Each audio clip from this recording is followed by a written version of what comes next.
Well, it's that time again. With Stage 2 all wrapped up, we now have the Montreal Major to look forward to. And if the regular stage was anything to go by, this major should be a riot. Especially since we are now getting to the pointy end of the year, and SI points are going to matter all the more. Just like last time, I'm going to go over the teams that qualify for Montreal, their results in the regular season, how their roster stacks up, and where I think they'll end up. Kicking things off in Europe, we have almost the same representatives from the Manchester Major appearing this time out, but with one crucial but welcome change. I think this actually might be the strongest contingent to win this major, and allow me to explain why. Beginning with the Manchester Major Grand Finalists, BDS returns for a second shot at a major title for 2024. Unchanged during the mid-year roster shuffle, first seed out of Europe for a second time out, dropping only one match in the regular season. These boys are in rare form and are primed to make it back-to-back major grand finals, maybe even do one better this time. It would not be wrong of me to say that BDS is one of the favourites to win the Montreal Major, especially considering that their main objective for the year is already done. They've already qualified for the Invitational in Boston next year, and therefore are playing with little to no weight on their shoulders. But underestimate them at your own peril. BDS are playing to win, and there's very little that can get in their way. Team Secret also returns to the international stage following Manchester, coming in the second seed from Europe, and with an arguably stronger lineup following the mid-year roster shuffle. The decision to bring in Virtue for the departing Miracle, I love it. Not because he was dropped from G2, but because his experience seems to have helped stabilize this roster in such a way that they can build momentum from making the quarterfinals in Manchester, which, funnily enough, they lost to BDS. And speaking of BDS, Secret were the only team to beat BDS in Stage 2's regular season, only to get trounced by them when they met in the Grand Finals. Nevertheless, like BDS, Secret have already qualified for SI on points, so they have little pressure on their shoulders. And I reckon they have a solid chance of making playoffs once again, maybe even going one step further. Coming back to a major following a poor Stage 1 and missing Manchester is Virtus.pro, who was also the first of our teams in Montreal not qualified for Boston, or even be in the top 16 in global standings points. There's not really much to speak about with these guys, as they've remained the same since early 2023, when they were still under the Outsiders moniker. When these guys are on song, they are scary good, especially Pasha and Joystick. However, history teaches us that these guys are painfully predictable and notoriously slow at adapting to changing metas. And considering we had a map change for Stage 2, with Oregon being replaced by Lair, the odds are kind of stacked against VP. The fact that the Russians banned Lair in all but one of their matches doesn't fill me with a lot of confidence regarding their own map pool depth. And to prove my point further, they didn't play on Bank, Lair, or Skyscraper once. They played Night Haven Labs twice, both in playoffs, and Cafe and Border only the once. They still have a mathematical chance of making it to SI next year, despite how far they are outside the top 16. But they need to make an appearance on the main stage at the very least to book their tickets to Boston, as well as get lucky with some other results. Virtus.pro on their best day are capable of being world beaters. They have the experience and the skill to at least make it deep into Phase 2. But winning a major title? I don't think so. I want it to happen so badly, but I just don't see a world in where they can do it. If there is one weakness in Europe's delegation to Montreal, it's the team that made it through the LCQ. And that's G2. And I'm going to be honest with you, I'm not even sure that they deserve to be here. Yes, they did win the European LCQ to make it to Montreal, but the LCQ path was so easy. I feel like they kind of breeze their way there. Cast your minds back to Manchester, where G2 also qualified through to Phase 1. They get eliminated in straight sets by Team Liquid and FearX, in that order. How does a team of G2's firepower get knocked out by an albeit resurgent South Korean squad? And this was when they had a much more potent roster than they do now. Virtue and Benjamaster leaving for new teams is all well and good, but the additions of Blaz and Loira is questionable at best. Don't get me wrong, I'm glad to see Blaz playing on an active roster, as opposed to being on a 6-man roster and not play at all, GK. But Loira is a relatively unknown 19-year-old lad whose only team at the top level was a struggling Black Dragons. G2 are putting a lot of faith in this kid, and as of right now, I'm not sure it's justified. What's even more of a head scratcher is the fact that they chose not to replace the former analyst in Titan, which means that G2's support staff allergy has reared its ugly head once again, and I think it's going to come back to bite them in the ass. Honestly, getting out of Phase 1 is the bare minimum G2 needs to achieve if they want to have any hope in hell of qualifying for Boston. Anything less than that? Well, put simply, they're fucked. Making our way over to North America. And this region had quite possibly the biggest roster mania shakeup since Brazil in 2021, where, to quote Caliber Jacob, several teams went full cuckoo and dropped a couple of atomic bombs. While this isn't the wackiest in terms of roster shuffles, it was still no less impactful. And now that the dust has settled, we have a brand new pecking order. And at the top of that order is the Soniqs, who probably came out of the media roster shuffle the best for a couple of different reasons. Firstly, they're the first seed from North America at this major, but more importantly, they snagged Canadian from Dark Zero, and it has worked an absolute treat when it mattered. Last stage, Soniqs were a far cry with their former selves, ending up in 8th place and being sent to the Manchester Open Qualifier. And while they did make the grand final of that same LCQ, they lost 2-0 to Space Station. That required some serious changes, especially Super coming in for the retiring Goddess to coach the team in her stead, with Merc and Adam leaving, and Geometrics being moved to sub so Grixer could return to the active roster. And it worked, with the team placing third in the regular season, coming through to the playoffs, and beating former Canadians teammates in Dark Zero for first in North America. Considering that they didn't make it to Manchester, if the Soniqs want to qualify for SI next year, then they have to make an incredibly deep run in Montreal. I'd say quarterfinals is the bare minimum to confirm SI for these guys. And while I reckon they can do it, it's not going to be entirely easy for them. Because one of the teams that stands in their way is Dark Zero. Having already been confirmed for SI, this gives the team a chance for the new blood in Cobalax to cut his teeth at the international stage with little external pressure on his back. Internally, however, there is a little bit more going on, with Cobalax being the new player coming in for Canadian, and Nave taking over his former role as the IGL. Domestically, it seems to be working out quite fine. First place in the regular stage, dropping only one match to the Soniqs very early in the stage. They then put M80 in their place in the playoffs, after M80 knocked Cloud9 Beast Coast out of the playoffs, but then met the Soniqs again in the grand finals and lost to them. Again. It's down to Canadians influencing counter-stratting them, or some other factor. It seems that DZ have found themselves a new bogey team, and if they meet each other at some point during Phase 2, it could potentially get messy for them. Still, I think they have the chops to at least make it to the quarterfinals like last time. Maybe not the semis, but they will make a main stage appearance. Space Station Gaming makes their second major appearance for the year, but unlike Manchester, where they started in Phase 1, they begin their run in Phase 2. And they're going to need the boost, because while they are in the top 16, SSG have not yet been confirmed for Boston, like with G2 and a couple of other teams going to Montreal. However, SSG do have a very slight cushion underneath them, and they're not immediately at risk of getting knocked out of the top 16 on global standings points. But they can't really rest on their laurels, as they have a couple of very strong teams catching up to them. The inclusion of Benjamin Master from G2 seems to be working a treat for these lads domestically, with second place in the regular season and dropping only one game to DZ. They then get to the semis and lose 2-0 to Soniqs, who in fairness to GG are on an absolute goddamn tear. In the third place match, they quite easily put M80 to bed and earn their place in Montreal. As for where they'll finish, I also have them just missing the playoffs, which should be good enough to book their spot at SI next year. But I just don't think there's enough there for me to think that they'll be top 8 this time around. But SSG's main objective this time out is to confirm SI. Anything beyond that is just gravy. In an LCQ bracket that included the reigning major champions in Cloud9 Beast Coast, OXG, and M80, who do you think of those three won? If you said none of them, then you'd be correct, because the team that qualified for Montreal through the LCQ is the X-Makers roster of CL4L, or Challenger League for life.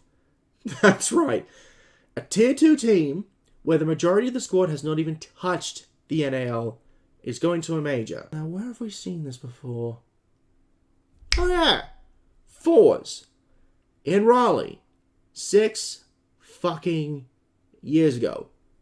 These boys are making history here. They are the first non-European, non-Tier 1 team to qualify for an international LAN, be it either the Majors or SI. The first team to do so under this new era of Siege under Blast, and the first August roster to compete at a LAN since Mantis FPS did it at SI 2019. Assuming they don't get picked up by a roster between now and Montreal. Spoiler alert, they didn't. However, prior to CL4L shipping off to Canada, there were rumors floating around on social media that Tristan would not be able to attend Montreal.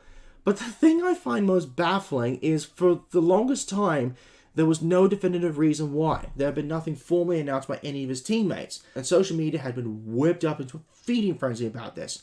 We've had speculation that he cheated online and therefore couldn't play in person, that it's a mental issue and he cannot physically leave home, that he doesn't have a passport and his parents aren't letting him leave the country, even though he is 20. We even had someone running with the idea that he was in Wetsack. Honestly, I had no idea what to believe, but it was confirmed by Packer that Tristan will not be attending Montreal, and Uzi will be taking his place instead. I don't have anything on this guy, except for the fact that he was a part of the Aerial Rise Academy team back in 2022, but nothing else besides that. The CL4L have almost nothing to play for, and little expectations on their shoulders, so this will be the perfect chance for them to show what they can do at an international stage. Maybe get themselves a new org while they're at it. I don't think they're going to get very far, though, if I'm going to be brutally honest. Moving south into Brazil, things are beginning to get a little bit more interesting, because the reigning world champions in Furia are at risk of not attending the Invitational next year due to them missing out on Montreal. This gives some of the other teams in the lower rungs a chance to climb up the ladder and join the bigger and more established teams. But at the top of the ladder, as always, is FaZe Clan, who claimed the first seed out of Brazil again, although it was not quite as smooth as it was back in Stage 1. Third place in the regular season after dropping a couple of games to both W7M and E1. But they still blitzed through their playoff bracket and didn't even drop a map on their way to the domestic crown. The thing is though, FaZe has always been at the top of the food chain in Brazil, or at least very close to the top. But internationally is a different story. Take SI24 for example. They were one round away from being world champions. But then they let W7M/Furia win 7 rounds straight to snatch the crown from them. Aside from the Sweden 21 major, FaZe has never been able to cross the threshold and to get a win at an international event. And I'm predicting history is going to repeat itself here in Montreal. They'll make the playoffs again, but no higher than quarterfinals, I reckon. While this lineup of Cyber, Souls, Vidaking, Handy, and KDS is a fantastic one, they're not SI Grand Finalists for nothing. There's something about this team's mentality that's preventing them from claiming a second international title. And if FaZe Clan want another championship trophy in their cabinet, they're going to have to excise those demons sooner than later. Speaking of teams yet to claim an international crown in recent memory, we have Team Liquid making it to Montreal as the second seed out of Brazil. Like with FaZe Clan, Liquid have struggled to win either a major or a world title within the last few years. But unlike FaZe, Liquid have been grand finalists more times. SI 2021, Jönköping 2022, and Copenhagen 2023. They even reached the semi-finals last time out in Manchester, despite starting in Phase 1 due to them qualifying through the LCQ. This time out, they'll begin their run in Phase 2 thanks to a marked improvement from last stage. First place in the regular season sent Furia down to the third place match in the semi-finals, but they couldn't stand up to FaZe Clan in the grand final. Liquid is actually having a bit of a hot streak in terms of results at the moment, with semi-final eliminations in both Manchester and the Esports World Cup. And considering they lost in Manchester to the eventual major winners in Beast Coast, I reckon there isn't much stopping them from making the grand final in Montreal. Maybe even win it, if they can get someone like BDS on a bad day. I think Palu, Nesk, Resets, Lagonis, and Maya might be the strongest team from Brazil at Montreal, and the best chance Brazil has of winning this major. Coming back to the international scene with their new roster is W7M, who actually beat their previous roster in Furia to make it to Montreal, which is a nice little twist of irony. This new roster consists of Dash, Dodez, Dots, Lobin, and Volps, with ex-Los coach Norris behind them. Stage 1 for these guys wasn't overly smooth, with 4th place in Brazil overall and missing out on the Manchester Major thanks to Liquid beating them in the semi-finals of the LCQ. But after a strong showing at the Esports World Cup, they returned to Brazil and managed to get 3rd overall, with 2nd place in the groups, getting sent down to the 3rd place match by FaZe Clan, and then they beat the former roster rather convincingly to book themselves a ticket to Canada. With the confidence that should come from beating the World Championship roster, W7M should not be taken lightly. That said, I don't see them making it into the playoffs easily. If they get lucky with some matchups, then it's possible, but I would consider their chances as unlikely. Even so, it would be a surprise to see them get eliminated early on. And now for the other team to beat the world champions to book their place in Montreal, and that would be Black Dragons. However, the way BD got here is even more of a surprise than W7M, because the Dragons were stone dead last in the regular season. And not only that, they were winless. I'm not joking. The only point that they racked up was thanks to an overtime loss to FaZe Clan. 1 point to their name. That is unheard of with Black Dragons. They usually put up some kind of a fight. Nevertheless, they get sent to the Montreal Open Qualifiers, where they make it through the LCQ despite dropping a game to the E1 Academy team. Now, where things get interesting is the teams within that LCQ, which included Furia, NIP, and MRBR. The conventional wisdom holds that any one of those teams should win their spot in Montreal. And while Furia did get close, the other two were knocked out in day 1. After sweeping E1 and Keat Stars away, Black Dragons were able to fell the reigning world champions 2-1. From winless in Stage 2 to qualifying for Phase 1 in Montreal, BD have had quite the turnaround, and should put the rest of the major on alert. Heading over towards Asia, we begin with South Korea.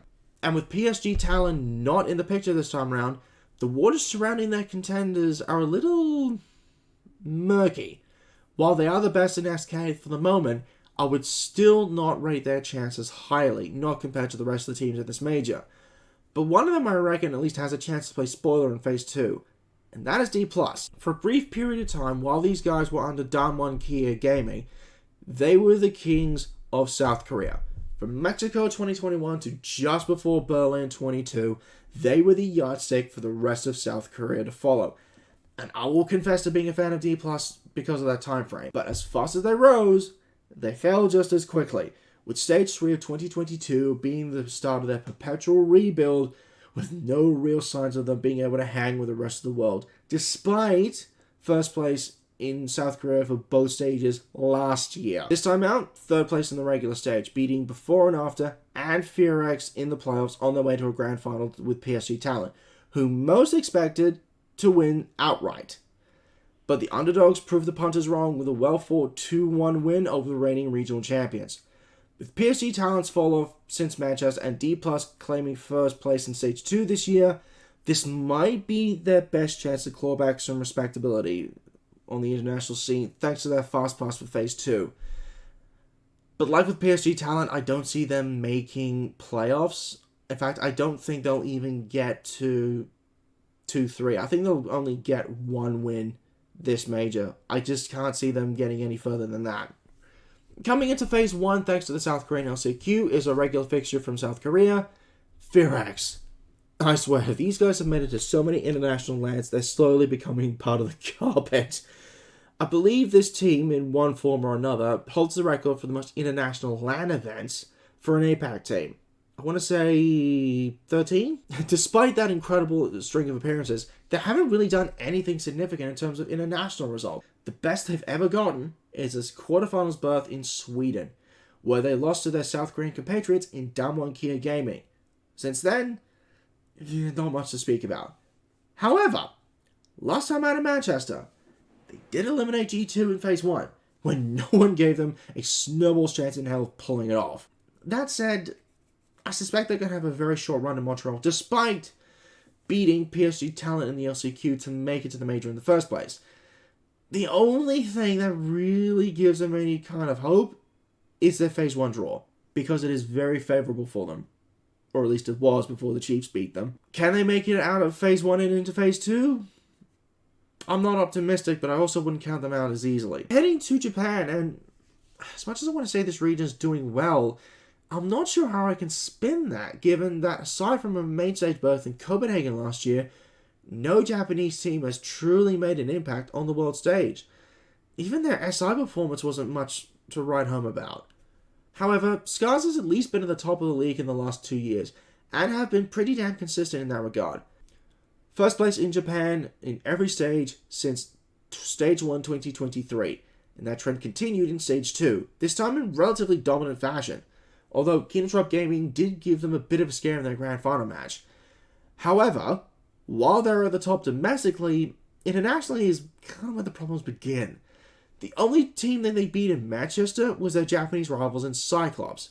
Every other team they faced, they struggled pretty badly. And with no guarantees of any other Japanese team in Phase 2, Scars are really going to have to dig deep if they want to return to the main stage after missing out 2 majors running. As for Kage Osaka, well, they have the same problem as Fear-X in South Korea. Huge number of international LAN events, very little to show for it. This org has almost never made it out of any international LAN event that they've attended. Whether it be the majors or the SI, it doesn't matter. They've been knocked out in groups every single bloody time. They didn't even make a groups this time last year. And I'm sorry, Cyclops fans, but your draw is nowhere near as favourable as it was back in Manchester. I honestly don't know what to say. A team that has been to as many LANs as this should not be this consistently bad. Making up the numbers is being nice for them. I predict a Phase 1 exit, and I'm also predicting straight sets. Honestly, I don't like their chances. Heading over to Asia, and we have an old favourite returning to the world stage, at the cost of Asia's best chance at an SI representative. While Bleed are not returning to the major, and are at risk of not returning at all, we still have a familiar face who's going to be riding the coattails of Bleed's success back in Manchester. And that is Elevate, who are attending their first major since Copenhagen and are going to begin their run in Phase 2. This new roster of Ape, Speakeasy, Misi, Nykill, and Shed took the Asia League by surprise this stage by knocking over the reigning champions in Bleed in a well-fought grand final that went to overtime on map 3. They even beat the former Elevate roster in no cap in the semis to get there. But this new look roster looks switched on, ready to play, and they're looking to take advantage of the wildcard slot Bleed won for them last time out in Manchester. That being said, I don't really rate their chances highly. Yes, they have experienced hands in both Ape and Speakeasy, but the rest of these lads have little to no international experience. While I am glad to see Elevate back in a major, it still isn't enough to give me hope of a solid result in Montreal. Heading back towards the Americas and to LATAM, I'm really not sure about this region. Once again, we have a new team at a major, knocking over the previous champions in Team Cruelty. That said, while having multiple champions within a region is never a bad thing, it doesn't always translate to consistency when it comes to which teams represent that region as a whole. However, we do have a returning org from Montreal, sort of, something that actually hasn't happened within LATAM before. Ever.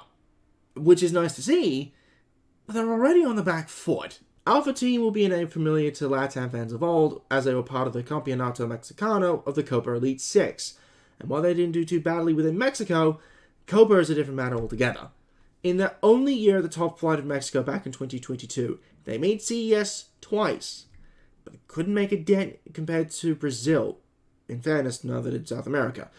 So in 2023, it was announced that Alpha and Atheros Esports would merge to form Alpha Atheros, who made them Atlanta major, but bombed out in the play-ins.